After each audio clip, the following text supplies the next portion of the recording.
जय श्री राम। मानस चर्चा में आपका अभिनंदन है।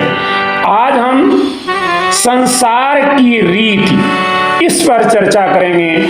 आधार माता सती का प्रसंग है। प्रसंग उस समय का है जब प्रजापति दक्ष यज्ञ कर रहे थे। उन्होंने भगवान विष्णु, भगवान शिव, ब्रह्मा जी इनको अपने यज्ञ में नहीं बुलाया, बाकी सब देवताओं को बुलाया। अब देवता चले विमान लेकर। विमान निकले कहां से? सती बिलोके व्योम विमाना, जातु चले सौंदर्य वेदिनाना, सुर सुंदरी करहि कल गाना। देवांगनाएं गीत गा रही हैं। विमान लेकर देवता निकले कहां से? कैलाश पर्वत के ऊपर से, जहां भगवान शंकर और सती माता बैठी हैं।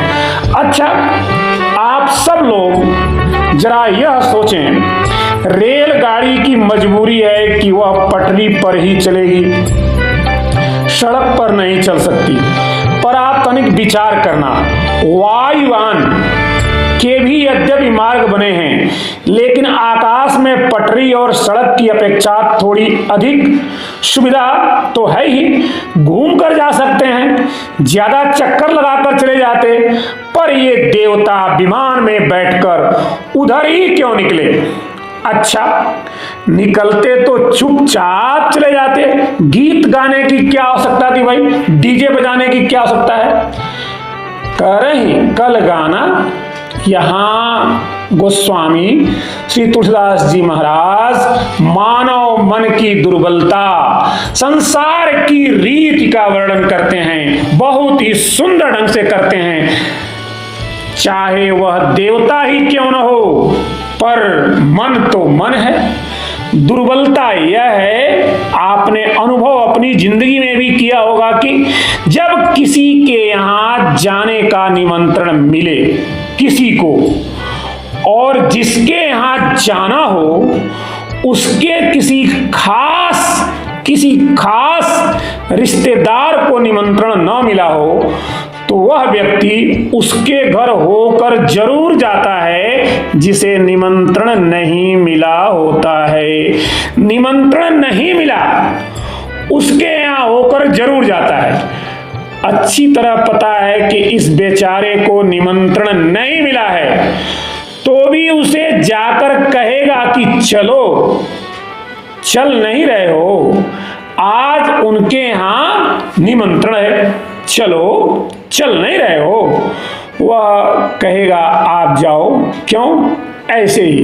हमें नहीं पता क्या बात है। अब वो कहेगा कि निमंत्रण नहीं दिया, तो ऐसे अभिनय करेंगे जैसे इन्हें पता ही ना हो। अरे आपको निमंत्रण नहीं दिया, अरे आपको निमंत्रण नहीं दिया, आप तो उनके इतने खास हैं। आप दोनों का तो ऐसा व्यवहार, दो शरीर एक प्राण था, आपको निमंत्रण नहीं मिला, आपको? अरे क्यों मजाक करते हो? आपको तो वह छोड़ ही नहीं सकते। वह कहेगा नहीं, सचमुच नहीं मिला। वह कहेगा नहीं, सचमुच ऐसा हो ही नहीं सकता, लेकिन तुम्हारी सौगंध नहीं मिला। अरे राम राम राम, यह तो उन्होंने बहुत गलत किया, उन्हें ऐसा नहीं करना चाहिए था। हमारा तो मन खट्टा हो गया, आप कहो तो हम भी नहीं जाएं। अब कौन कह देगा कि तुम मत जाओ? वह कहेगा कि आप तो जाओ। क्या बताएं, आप कह रहे हैं इसलिए जा रहे हैं, हमारी तो इच्छा ही नहीं हो रही है। बड़ा उदासी का चेहरा बनाकर बात करेंगे, लेकिन जैसे ही निकलेंगे आपस में एक दूसरे से कहेंगे, देखा बड़े खास बनते थे, ये बैठे हैं और हम जा रहे हैं। इसको कहते हैं पर पीड़न रति। दो में विरोध हो जाए तो जोड़ने की चेष्टा नहीं करेंगे, उसमें रस ले लेकर उसे बढ़ाने की प्रवृत्ति में व्यक्ति को सहज ही मजा आता है। यह है संसार की रीति। ऐसा हुआ, एक व्यक्ति गिर गया गड्ढे में, बेचारा निकल नहीं पा रहा था। सड़क पर से कई लोग निकल रहे थे, उस गड्ढे के पास से सड़क जा रही थी, सड़क पर से कई लोग निकल रहे थे। सब लोग देख रहे थे कि वह बच्चा, वह आदमी गड्ढे में गिरा हुआ है। जाने वाले में से एक बोलता है गड्ढे में गिरा है, दूसरा बोला जल्दी में है, नहीं तो जरूर निकाल देते। और दूसरा क्या कहता है कि मैं जल्दी में हूं, इसलिए मैं निकालने में असमर्थ पा रहा हूं अपने को, भैया माफ करना, चले गए। ऐसे लोग करते हैं। तब दो पीछे से आए, अरे भाई गड्ढे में गिरा है यह आदमी, दुनिया है, तुम किस किस को देखोगे, जो जिसका जैसा भाग्य वह भोग रहा है, तुम तो चलो, तुम्हें क्या करना है। इसी तरह बातें करते लोग निकल जाते हैं। अंत में एक व्यक्ति आया, उसने गड्ढे में पड़े हुए व्यक्ति को देखा और मुस्कुराया, तुरंत नीचे उतरा, गड्ढे में पड़े हुए व्यक्ति को आस बंधी, हाथ पकड़कर बोला, भैया तुम्हारी बड़ी कृपा, जो हमें निकालने के लिए आप गड्ढे में उतरे। जो गड्ढे में उतरा था वह बोला, ऐसी बात नहीं है, देखो धोखे में मत रहना, हम तुम्हें गड्ढे में से निकालने के लिए उतरे हैं, इस धोखे में मत रहना। वह आगे बोला, हम कवि हैं, हमारी कोई सुनता ही नहीं, समाज में हमारा कोई पूछ ही नहीं है, हमारी कविता शुरू होते ही श्रोता भाग जाते हैं, तो हमें ऐसे ही श्रोता की आवश्यकता थी, जरूरत थी, जो भाग न सके। भाग्य से तुम मिल गए हो, तुम गड्ढे में पड़े रहो, नहीं तो हमारी कविता कौन सुनेगा। बस यही दशा हमारी है कि अगर तुम दोनों में समझौता हो गया तो हमें कौन पूछेगा। अब बताइए, दक्ष जी शंकर जी के ससुर हैं, प्रजापति दक्ष, इतना खास संबंध है दामाद और ससुर का, लेकिन किसी कारण हो गया मतभेद, तो ये उस भेद का मजा लेने जा रहे हैं। वहीं से भी मान निकले, वहीं से गीत गाती हुई देवांगनाएं जा रही हैं कि जान लो कि हम कौन हैं, कहाँ जा रहे हैं। ऊपर से हवाई जहाज निकले कि देख ले कि देवता जा रहे हैं। शंकर भगवान ने कहा कि यह और मुसीबत आ पड़ी। उचित तो यह था कि सब देवता मिलकर दक्ष से कहते कि क्या बात है, पहले आप चलो, शंकर जी से भी कहते हैं कि आप कृपा करो, उनसे कहते हैं कि शंकर जी को सबसे पहले निमंत्रण दो, वे महादेव हैं, हम देव हैं, हम तुम्हारे हैं, लेकिन देवों में वे ऊंचे हैं, खास हैं। ऐसा तो कहा नहीं किसी ने, मजा ले रहे हैं सब के सब।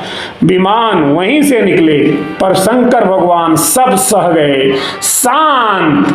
जो भगवान की इच्छा जाहीं विधि रखे राम, ताहीं विधि रही है, जाहीं विधि रखे राम, ताहीं विधि रही है। अच्छा, बात क्या थी, शिव जी आगे बता रहे हैं। सती जी ने पूछा कि हे प्रभु, हे देवाधिदेव महादेव, ये सब देवता कहाँ जा रहे हैं। शंकर भगवान ने कहा प्रजापति दक्ष यज्ञ कर रहे हैं। सती बोली कि पिताजी के यहाँ यज्ञ है। शिव जी ने कहा हाँ, पिता यज्ञ सुनि कछु हर्षानी, पिता के यहाँ यज्ञ है जाना। तो माता सती हर्षित हो गई।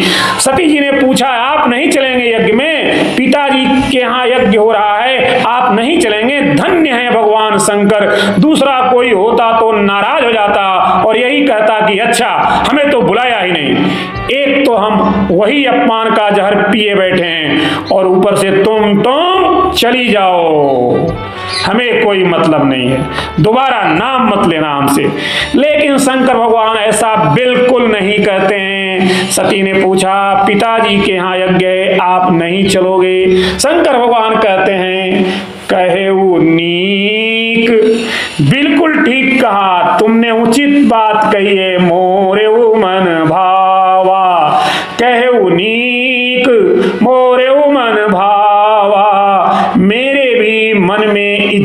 थी कि इस बहाने मैं चलता, लेकिन एक बात अनुचित हो गई। क्या? यह अनुचित क्या हुआ भाई? यह अनुचित नहीं नेवत पठावा, कहे वो नीक मोरे मन भावा। यह अनुचित नहीं नेवत पठावा, तुम्हारे पिताजी ने मुझे निमंत्रण नहीं दिया। सती जी ने फिर प्रश्न किया, क्या पिताजी के यहाँ से भी निमंत्रण मिले तब जाना चाहिए? अरे अपने पिता के घर जाने में किस निमंत्रण की आवश्यकता होती है? किस औपचारिकता की आवश्यकता है? शंकर जी बोले, निमंत्रण उन्होंने नहीं दिया क्योंकि वे विरोध मान गए। अच्छा, किस बात को लेकर विरोध मान गए? कहा हमारी गलती थी तो नहीं, पर उनको लगा। कैसे? कहा कि ब्रह्मा जी की सभा में प्रजापति होने पर दक्ष का सम्मान हो रहा था। शिव जी बोले हम भी बैठे थे वहां पर हम समाधि में बैठे थे। दक्ष के सम्मान में सब उठकर खड़े हो गए, हम होश में ही नहीं थे क्योंकि हम समाधि में थे। जो उठकर खड़े होते, हम तो भीतर डूबे हुए थे। और दक्ष जी को यह संदेह हो गया कि इन्हें हमारा सम्मान सहन नहीं हो रहा है, इसीलिए जबरदस्ती आंखें बंद करके समाधि का बहाना करके बैठे हैं कि सम्मान में उठकर खड़ा न होना पड़े। अच्छा, एक बात बताना कि शंकर जी ने दक्ष का विरोध किया है कि दक्ष ने विरोध मान लिया है? यहाँ विरोध किया गया है या विरोध मान लिया गया है? कई बार ऐसी स्थिति होती है कि समय ही प्रतिकूल आता है, आप विरोध न करो लेकिन सामने वाला विरोध मान लेता है, तो आपने नहीं किया विरोध। अब शंकर जी लाख सफाई दें कि नहीं भैया ऐसी बात नहीं है और तुम हमें जानते नहीं हो क्या, हम तुम्हारे साथ ऐसा करेंगे? वह कहेगा कि नहीं, हमें साफ साफ दिख रहा है, हम तो देख ही रहे हैं, सब खड़े हुए, तुम खड़े नहीं हो सकते थे क्या? सहन नहीं हो रहा, साफ दिख रहा है। अब बोलो शंकर जी क्या करें? शिव जी कहते हैं कि हम तो उसकी सजा काट रहे हैं। शिव जी ने कहा, देखो सती, हमें तो उस बात की सजा मिली, मेरी कोई खता नहीं, फिर भी सजा मिली, हमारा कोई दोष ही नहीं और दंड मिला। लेकिन चलो, यह भी हरी इच्छा, बात भी होती तो कोई बात होती। अच्छा चलो, वैसे तो कोई बात ही नहीं, लेकिन अगर होती भी तो दक्ष को संबंध का भी विचार करना चाहिए था। जामाता, ससुर, दामाद और ससुर जैसा मीठा संबंध एक जरा सी बात पर बरसों के याराने गए, एक जरा सी बात पर बरसों के याराने गए। तो चला, अच्छा हुआ कुछ लोग पहचाने गए, तो चलो अच्छा हुआ कुछ लोग पहचाने गए। एक जरा सी बात पर बरसों के याराने गए, तो चलो अच्छा हुआ कुछ लोग पहचाने गए। दुनिया की रीति है, कभी कभी ऐसा भी क्षण आता है, छूटे रिश्ते छूटे नाते, किसका कौन हुआ है? छूटे रिश्ते छूटे नाते, किसका कौन हुआ है? कब बाजी उल्टी पड़ जाए, कब बाजी उल्टी पड़ जाए, जीवन एक जुआ है, कब बाजी उल्टी पड़ जाए, जीवन एक जुआ है। परछाई भी होती पराई, परछाई भी होती पराई, सुख की आस तजो मेरे भाई, सुख की आस तजो मेरे भाई। यह संसार की रीति है और इस संसार की रीति का ज्ञान हमें भगवान शंकर ने बहुत ही सुंदर ढंग से इस प्रसंग में दिया है। आशा है आप सबको संसार की रीति अच्छी तरह समझ में आती ही है और आ भी गई होगी। आगे हम चर्चा करेंगे, अगले प्रसंग में मिलेंगे। आज के लिए आप लोगों को पुनः जय श्री राम, जय हनुमान।